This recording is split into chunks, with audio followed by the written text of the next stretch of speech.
Hey everybody, my name is Echo and this is going to be a couple of basic Photoshop tutorials in one video, so hope you enjoy and make sure to like, favourite, subscribe, comment if you enjoyed the video. At the end of the video, if all was not clear for a certain topic you did not understand, comment and I'll reply to you as soon as.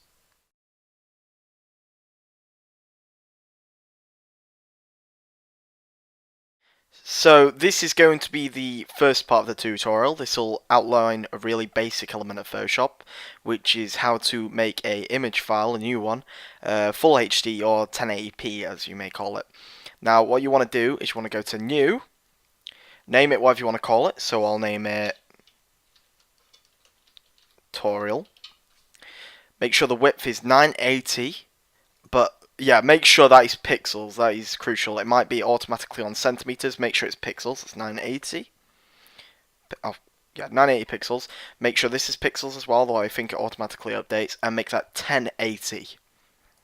And try and copy this if you want. I tend to leave mine as it is here because it seems to work for me. So you can create a preset and stuff like that. Save the preset, save it as 1080p if you want. I haven't done that. I automatically just, I always do mine in this anyway. So yeah, that is how you make a 1080p image. Now, the next part of this tutorial is a personal preference. Sometimes I like to drag an image to this blank canvas, like this. Where shall I?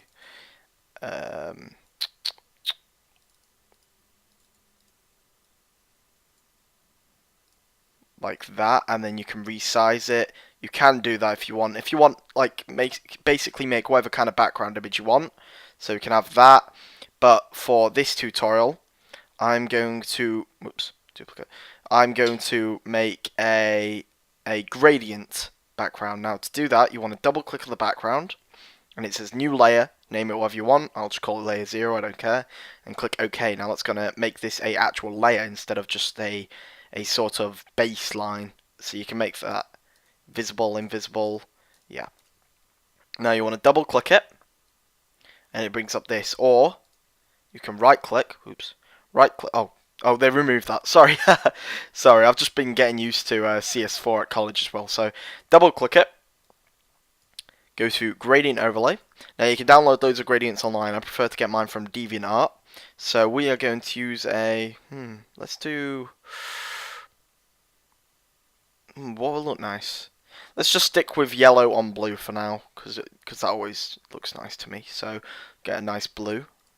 I always like that one, but yeah, let's get this one. I like a dark one for this video. You can change the scale of the gradient. Now gradient is one color to another, normally light to dark, but you can have dark to light to dark. It's basically colors going into colors, into colors, into colors until you got final color. This one, for instance, is that. You can make your own gradient. I've made a couple of my own, but it's much easier to get them online and then edit them if you want. And change the angle. That's the angle that the light is coming in from. So the light would be coming in from here. So as you can see, it's light there and darker here. If you want the light to come from the bottom, you'd go to 90.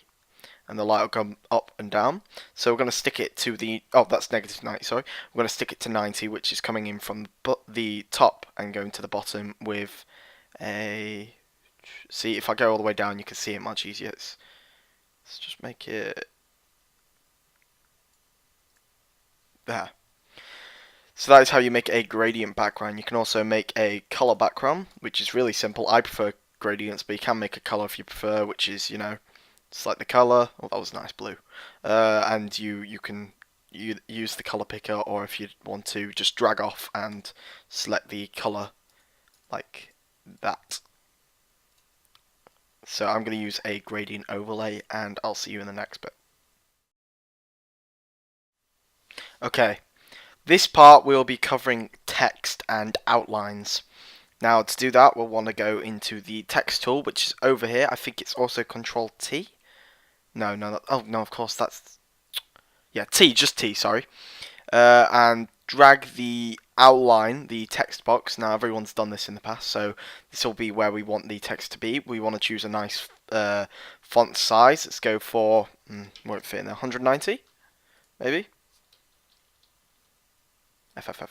Okay, now we need to choose our text. For now, I'm just going to write tutorial. Now, my favourite font of all time is... Oops. My favourite font of all time is Haribara, but you can use any font you want. See, you've got all these. You've got a lot of inbuilt ones. This is my Minecraft font that I got online. But yeah, as I said, I do prefer Haribara. I'm currently working on a font myself. I'm about 6 letters in, which isn't much, but I've only been working on it for a while. So if you guys are interested, I might do a video on that and get that up to you. Now, we've got the text here. We can change the size of it. We can change where it is. So if I click over it, it'll start there. Most people want it on the left, of course. So we're going to make it in the middle.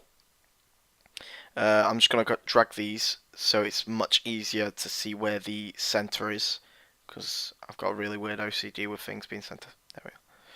Drag that over there. Okay. Now, oops, forgot.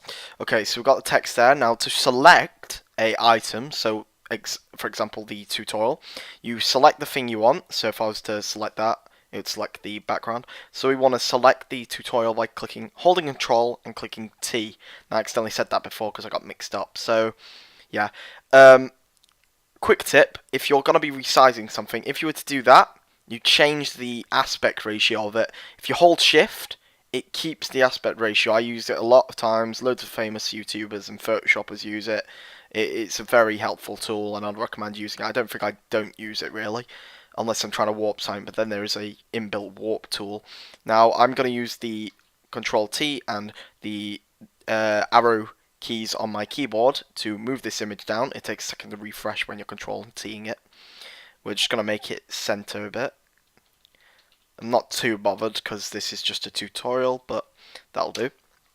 Now you want to double click like we did with the background before to bring up the effects, the layer style, that's what it's called.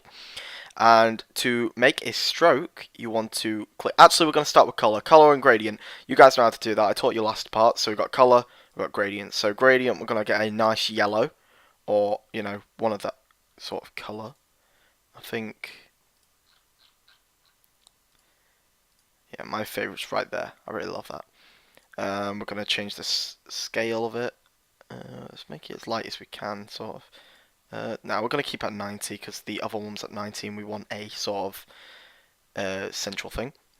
So that's what it looks like. It looks nice already. To make a stroke an outline, you click stroke, and then you can change how thick the black outline is. That's like if you're holding a pencil down and you went over it over and over, basically. So if you go to 100, you got that massive mess. If you go to 90, you got that. 50, it gets a bit thinner. 30, it looks alright, a bit thick. We've got 20. I like to keep mine at either 0 or no stroke, basically. 3, because that's just the thinnest amount, but it's also noticeable.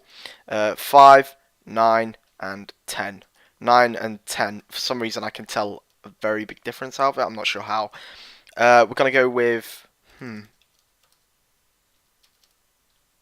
think 10 looks very nice right now. Yeah, let's just go for 10. So we got 10 there. And that's how you do an outline. Yeah, don't really have to go in depth with it. That is how you do an outline. So I'll join you in the next part, and I'll be. Just quickly before the big parts come in, this is going to be a quick tip on how to lighten or darken a text or image. Now what you want to do is you want to go into your layer style, which we went in previously, and you click on satin right there. And satin, as you can see, does that. Now you can have it so it just goes around the middle. I don't know if you can see that very well, but it's got like a very central sort of darkness to it. Now what you want to do is you go to opacity, around 70 I normally do, and distance, sorry, all the way down. And then you want to click on the color picker, and if you want to go darker, you go to black, like we are now, but if you want to go lighter, you go to white, or I normally go to yellow, because that seems to, I don't know what it is, but it feels like it gets a bit light. You can also tint it different colors. If I show you how I change the opacity now, let's go to 35. As I change the colour here, it changes the colour on there. Can you see? It's still got the yellow sort of background to it, but it's also got a nice tint. I think that looks really nice sometimes. So if we wanted to make it darker, we'd go black, and then we'd change the opacity around, and it would lighten or darken. Now there is probably an easy way to go around that, but this is my easiest way because I spend a lot of my time on the layer style. But we are not going to use a satin for this, I don't think. Nah. Now we're going to turn satin off. So that is how you darken or lighten a image or file or whatever you want. Next up is how to do a drop shadow. Now what a drop shadow is when sun's shining on you and it shows the shadow behind you. I think everyone knows what you might not refer to it as a drop shadow, but it's basically just a shadow to it. So to do that, we want to go to our layer style, which we've went on quite a lot now, and you click on drop shadow right there. There's an option for it. And what we're going to want to do is go to whatever you want. The opacity is, of course, the density of the colour. Sort of, you might want to correct me there. It's sort of how light or dark the shadow will be, or anything else will be. So we're going to leave that at 75 for now because we haven't actually seen what the shadow's like. Distance is how far the shadow separates itself from the image. So we want to mess around with that. Can you see it forming behind it? Now we're going to change that to 90. Because that, as we know, the light is shining downwards. So we're going to make the shadow about there, because it's not shining that far down. The spread is, of course, how much it spreads, how thick it is, really. I normally keep mine around 20, but for some videos I do make it all the way up there to basically just give it a bit of depth to it. I'll show you in a minute. So we're going to leave it like that for the shadow, but you can change the size, which is how much the shadow goes around. I don't know if you saw the area around the tutorial text, darken and lighten. That was my phone, sorry. But that changes the sort of how far the shadow goes round it. So what we're going to do is we're going to spread it all the way far. Whoa, oops. And we're going to make the size about 5? No, let's go 10. 10 will do. And we're going to change the distance back a bit. And change that to 85, which is the one I normally do it at. So as you can see, it's got a sort of backdrop to it now. And that is how you do a drop shadow. You can change the colour. Like, oops. Change. Okay, it's not changing for some reason. I'm missing something. I've totally forgotten to do something. I think it's hard light. Yeah, if you go to hard light and then you can change the colour like that. Let's see if there's something that looks nicer than our black right now. Would yellow? That doesn't look too nice, does it? Now we'll keep it black, but yeah, hard light is. You can also do soft light, which changes. It sort of feels like it changes the opacity, but yeah, we're gonna stick it at hard light, and that is how you do a shadow. Now that's not much of a shadow; it's more of an outline, but that is the basic concept of it. I do like to do mine like that though. Next up is how to do a texture. Now, a texture is a sort of a materialistic feel to it. Like that's a very bad definition. Like when you rub your hand across carpet or something, and you can sort of feel it. Now, I don't know about you guys, but I get this sort of feeling when I look at a texture onto a text or something. Like I can actually know what it feel like. You can see the bumpiness of it, and yeah, a texture is basically the feel and look of an object. So to do a texture, you want to double click on your object and you want to click on texture right there, and it will automatically check bevel and emboss. Now bevel and emboss, I don't know exactly what it does. It's more of the thickness and density of the actual contour or texture. Contour, while we're here, is sort of tightening the, like contorting like that. See, it looks more like solid gold there. So that makes it more 3D. So if we want a 3D look, we'd want to go to contour. Now I think we are actually going to go for a 3D look because it does look nice. I always tick anti-aliased, and you can change the contour. That is how much it like if you look, it shows how much the 3D goes up, down, and it's very hard to explain. So just mess around with it. You don't need to know what it does to be able to see if it looks nice. So I'm going to do that. Put anti-aliased on. You've got no reason not to, really, most of the time. That basically sharpens the image around it to make it look more natural. I don't know the right word for that, but texture. So we're going to zoom in for a bit here. Here's your zoom key right here. You can also zoom in by holding control and clicking the minus and plus keys on your keyboard. So if we want to zoom in, we'll go like that. Or you can drag um, I've forgotten what it's called. Sherlock Holmes use it or whatever. Microscope. Oops, I'm dragging the image. Microscope or whatever it's called. I've forgotten. To like this basically. Right is to zoom in, like that. You can go as far as that. That's where you want to do really in-depth editing, and left is to zoom out like that. So if we want to do texture, we'll zoom in a bit there. We'd want to double click on our image, on our style thing, go to texture, get a nice pattern. As I said before, you can get most of these from DeviantArt or a similar Photoshop resource place. You can change the scale, that's how many, the multiplication of like the amount of things that are on it. You got the depth, which is how, like if you've got a lumpy texture like that, it's very hard to see, isn't it? Zoom in a tiny bit more. You see the texture of it there, it's like tigery. Yeah, if you've got lumpy texture, like I think it's that one. Oh crap, I've forgotten what one it was. Is it? Totally doped out right now. Yeah, I totally can't remember. But if you've got like lumpy texture, like where it goes in and out, you can see how much depth it puts into it. Like if you can see here, this is a very nasty texture, but you see how that kind of comes up. It's very hard to explain, but if you change the depth, it changes how much shadow on it and stuff like that, basically. So it looks like that. So we're gonna put the are we gonna put a texture on ours?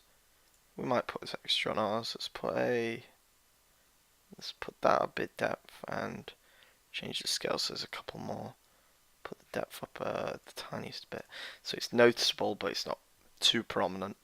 So there, it looks nice there. It looks quite nice. So that is how you put a texture. You might also want to put a pattern over it, which is basically the same thing, but you can put both at the same time. So if you wanted a mixture of the texture and pattern, it's basically giving you an option to put two textures really. So that is how you put a texture or pattern, and also how you zoom in and out. But I think that's kind of obvious, the zoom in and out part. Okay, lastly, I wasn't going to put this into the video, but this is going to give you a quick tip on how to change the text a bit or any other image. So if the fill is what's in between the text basically. I don't know if you understand that. Like you've got the outline, then you've got the filling of the actual text. So if you want to change that, you'd go to 50% fill, and it would change that. Oh crap, of course. You have to have gradient off there. So if you can see, you can actually see the background a bit. So if we went to 0, it would literally be the exact same background, exact same color as the actual background. Now that might be a preference for some. I do it in my cover photos sometimes, like I've got a white outline and then no inner color. It does look nice sometimes. The opacity, as I've told you before, is the sort of transparency of the text. So 50% transparency, it makes it ghostly. If we went to 10, you could just about see that. 90 looks pretty nice, but of course if you want it very distinctive and prominent, you'd want to go to 100. I'm not sure if you can go higher than that. No, it doesn't really make any sense considering 100's the higher you can go, but yeah, so that was very basic tutorial. Don't bash me for not knowing much about Photoshop or something. I'm still quite a beginner. I've only been doing it for about 3 years now, and this is of course aimed at beginners or people who don't understand the basic details of Photoshop. So if you're looking for something that wasn't here but you would like to know about it, make sure to drop a comment and I will do a tutorial video as soon as. This doesn't take me an amazing amount of time to do. I think it takes the most amount of time it takes to the most time consuming part of doing a video is the processing of the actual video. So I can try and get a video out for you as soon as, and I will PM you with the video link or tell you to come and check it out or reply to your comment saying, you know, there's a video up on my channel and you'll be able to get it as soon as. That is of course if I haven't already seen a tutorial based on that already. So thank you for watching. My name's been Echo, and this has been Basic Photoshop Tutorials. And I hope to see you again some other time. I'm sorry about this. This has been Bandicam. If anyone has any suggestions for a different full screen recorder that isn't DxTory, because I think there was a plugin for that or something, which I didn't enjoy much because it was very RAM consuming. Though I'm sure that it's not supposed to. But yeah, if anyone else has a suggestion for a full screen recorder that is in Bandicam, make sure to let me know because this is quite distracting. I'm not sure if you can take it off. I tried to put it up there where it's hidden away, but you might have still noticed it. So yeah, thank you for watching and see you guys soon. Bye.